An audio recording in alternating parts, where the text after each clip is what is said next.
ವಿಶ್ವಕ್ಕೆ ಹಿಂದುತ್ವ ಸಾರಿದ ರಾಷ್ಟ್ರ ಭಾರತ ಎಂದು ಪುತ್ತೂರು ವಿವೇಕಾನಂದ ಪದವಿಪೂರ್ವ ಕಾಲೇಜು ಆಡಳಿತ ಮಂಡಳಿ ಅಧ್ಯಕ್ಷ ಪುತ್ತೂರು ರವೀಂದ್ರ ಹೆಮ್ಮೆ ವ್ಯಕ್ತಪಡಿಸಿದ್ದಾರೆ.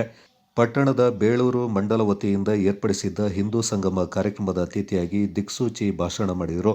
ಹಿಂದುತ್ವದ ಹರಿಕಾರ ಪ್ರತಿಪಾದಕ ಸ್ವಾಮಿ ವಿವೇಕಾನಂದರು ಅಂದು ಚಿಕಾಗೋ ನಗರದಲ್ಲಿ ನಡೆದ ಸರ್ವಧರ್ಮ ಸಮ್ಮೇಳನದಲ್ಲಿ ಭಾರತೀಯ ಸಂಸ್ಕೃತಿಯ ಬಗ್ಗೆ ಮಾತನಾಡಿ ಇಡೀ ವಿಶ್ವವೇ ಭಾರತದತ್ತ ತಿರುಗಿ ನೋಡುವಂತೆ ಮಾಡಿದರು.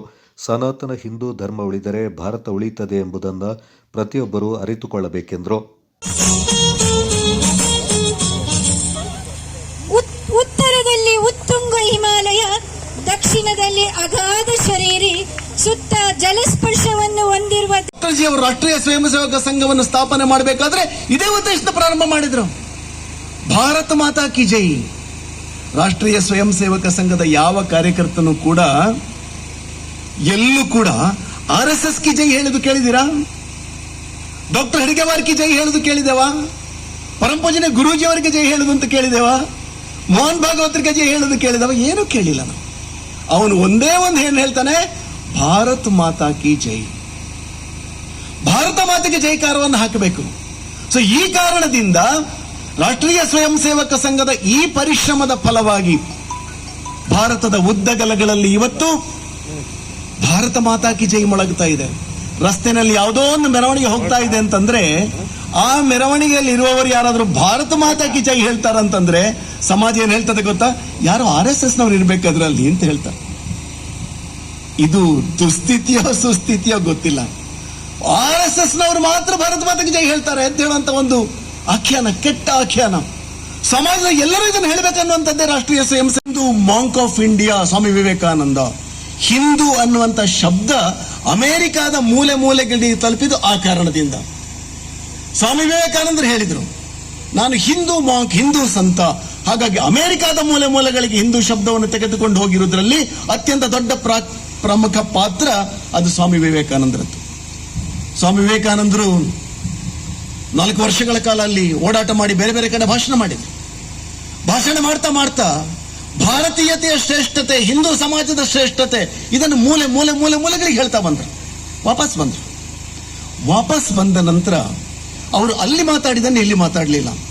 ಅವರು ಇಲ್ಲಿ ಬಂದಾಗ ಬೇರೆನೆ ಮಾತಾಡಿದ್ರು. ಇಲ್ಲಿ ಬಂದಾಗ ಅವರು ಜಗತ್ತಿನ ಬೇರೆ ಬೇರೆ ದೇಶದ ಜನರ ಸ್ವಚ್ಛತೆ, ಒಳ್ಳೆಯತನ ಇದನ್ನೆಲ್ಲ ನೋಡಿದ್ರು. ಇಲ್ಲಿ ಬಂದಾಗ ಇಲ್ಲಿ ಏನೇನು ದೋಷಗಳಿದೆ ಅದನ್ನು ಹುಡುಕಿದ್ರು. ತೋಂಟದಾರ್ಯ ಮಠ ಬಸವಾಪಟ್ಟಣ ಹಾಗೂ ಮುಳ್ಳೂರು ಮಠದ ಸ್ವತಂತ್ರ ಬಸವಲಿಂಗ ಸ್ವಾಮೀಜಿಯವರು ಮಾತನಾಡಿ ಈ ರಾಷ್ಟ್ರದಲ್ಲಿ ಸನಾತನ ಧರ್ಮ ಹಿಂದುತ್ವದ ಬಗ್ಗೆ ಕಾಳಜಿ ವಹಿಸಿ ಜನಸಾಮಾನ್ಯರಲ್ಲಿ ಜಾಗೃತಿ ಮೂಡಿಸುವ ಕಾರ್ಯ ಮಾಡಿರುವ ಏಕೈಕ ಸಂಘಟನೆ ಅಂದ್ರೆ ರಾಷ್ಟ್ರೀಯ ಸ್ವಯಂ ಸೇವಕ ಸಂಘ ಅಂತ ಹೆಮ್ಮೆಯಿಂದ ಹೇಳಬಹುದೆಂದರು. ಸಾಯಿಸೋದಕ್ಕೆ ಬರಲ್ಲ ನಿಮ್ಮ ಹತ್ರ. ನೀವು ಕುಡಿದು ಮತ್ತೊಬ್ಬರಿಗೂ ಕುಡಿಸಿ ಸಮಾಜವನ್ನು ಹಾಳು ಮಾಡ್ತಾ ಇದ್ದೀರಲ್ಲ, ನಿಮಗೇನು ಹೇಳಬೇಕು? ನಿಮಗೆ ಅನುಕೂಲವಾಗುವಂತ ವಿಚಾರಗಳು ಬಂದಾಗ ಸಂವಿಧಾನಬದ್ಧವಾಗಿದೆ ಇದು ಅಂತ ಹೇಳ್ತೀರಿ. ನಿಮಗೆ ಅನುಕೂಲವಾಗದ ವಿಚಾರಗಳು ಬಂದಾಗ ಇದು ಸಂವಿಧಾನ ಬಾಹಿರ, ನಮ್ಮ ಧರ್ಮ ಗ್ರಂಥ ಒಪ್ಪಲ್ಲ ಅಂತ ಹೇಳ್ತೀರಿ. ಇದಕ್ಕೆ ಅನುಕೂಲ ಸಿಂಧು ಬದುಕುವ ವ್ಯವಸ್ಥೆ ಅಂತ ಹೇಳ್ತಾರೆ. ಹಾಗಾಗಿ ಇವತ್ತ ಒಂದೇ ಮಾತರಂ ಗೀತೆಯನ್ನು ಕೂಡ ಹಾಡಲ್ಲ ಅಂತ ಹೇಳ್ತಿದ್ದಾರೆ. ಅಂತ ಹಾಡಲ್ಲ ಅಂತ ಹೇಳುವವರ ಎದೆಗೆ ಬರ್ಜಿ ತಗೊಂಡು ನಾಟದ ಹಾಗಿರ್ಬೇಕು. ಯಾವ ಮಾತು? ಒಂದೇ ಮಾತರಂ ಅನ್ನೋ ಘೋಷಣೆ. ಎರಡು ಕೈಗಳನ್ನು ಮುಷ್ಟಿ ಮಾಡಿ ಮೇಲೆ ಕೆತ್ತಿ ಚಪ್ಪಲಿನೂ ಹಾಕೊಂಡು ಮನೆ ಒಳಗಡೆ ರಾಜಕಾರಣಿಯಾಗ ಹೋಗ್ಬೇಡಿ. ನೀವ್ ಯಾವ ಪಕ್ಷದಲ್ಲಿ ಬೇಕಾದ್ರೂ ಇರಿ, ನೀವ್ ಯಾವ ಪಕ್ಷಕ್ಕೆ ಬೇಕಾದ್ರೂ ಕೆಲಸ ಮಾಡಿ. ಆದ್ರೆ ನಿಮ್ಮ ಪಕ್ಷದ ನಾಯಕರುಗಳು ಎಷ್ಟರ ಮಟ್ಟಿಗೆ ಭ್ರಷ್ಟರಲ್ಲ, ಎಷ್ಟರ ಮಟ್ಟಿಗೆ ನಂಬಿಕೆಗೆ ಅರ್ಹರು, ಎಷ್ಟರ ಮಟ್ಟಿಗೆ ನಮ್ಮನ್ನ ಉದ್ಧಾರ ಮಾಡುವವರು ಅನ್ನುವಂತ ಭಾವನೆಯನ್ನ ನೀವು ತಂದುಕೊಂಡಾಗ ಮಾತ್ರ ಒಂದು ಸದೃಢವಾದಂತ, ಸಶಕ್ತವಾದಂತ, ಸಮರ್ಥವಾದಂತ ವಿಶ್ವಗುರುವಾಗಬಲ್ಲ ಭಾರತವನ್ನ ಕಟ್ಟಲಿಕ್ಕೆ ಸಾಧ್ಯ ಅಂತ ಹೇಳಿ ಎಲ್ಲರಿಗೆ ಶುಭವನ್ನ ಕೋರಿ ನೀವೆಲ್ಲರೂ ರವೀಂದ್ರ ಅವರು ಹೇಳಿದಾಗ 2 ಕೈಗಳನ್ನ ಮುಷ್ಟಿ ಮಾಡಿ ಮೇಲೆ ಕೆತ್ತಲೇಬೇಕು. ಯಾಕೆ ಅಂತಂದ್ರೆ ಒಂದೇ ಮಾತರಂ ಗೀತೆಗೆ 150 ವರ್ಷ ಆಗಿದೆ ಅಲ್ವಾ? ಈ ಕಾರ್ಯಕ್ರಮ ಮುಗಿದ ಮೇಲೆ ಒಂದೇ ಮಾತರಂ ಗೀತೆಯ ಹಾಡೋದಿದೆ. ಒಂದೇ ಮಾತರಂ ಗೀತೆಯನ್ನ ಹಾಡೋದಕ್ಕೆ ಅವಕಾಶ ಇದೆ. ಈಗ ಎಲ್ಲ ಎದ್ದು ನಿಂತು ಗೌರವ ಸಲ್ಲಿಸಬೇಕು ಅನ್ನೋ ಎಲ್ಲವನ್ನ ಬಿಟ್ಟು, ನಿಮ್ಮ ಜವಾಬ್ದಾರಿಗಳನ್ನ ಬಿಟ್ಟು 54 ಕೋಟಿ ಮತಗಳನ್ನು ಹಾಕಿದ್ರಲ್ಲ, ಅವನನ್ನು ಗೆಲ್ಲಿಸಿದ್ರಲ್ಲ, ಅದೇ ಉತ್ಸಾಹ, ಅದೇ ಉಲ್ಲಾಸ, ಅದೇ ಆಸಕ್ತಿ ದೇಶ ಗೆಲ್ಲಿಸಬೇಕು, ರಾಜಕಾರಣಿಗಳಾಗಿರುವಂತವರು ಎಲೆಕ್ಷನ್ಗೆ ನಿಂತಾಗ ಒಳ್ಳೆ ರಾಜಕಾರಣಿಯನ್ನ ಆರಿಸಬೇಕು ಅನ್ನುವಂತ ಆಸಕ್ತಿ ನಮ್ಮಲ್ಲಿ ಯಾಕೆ ಬರ್ತಾ ಇಲ್ಲ?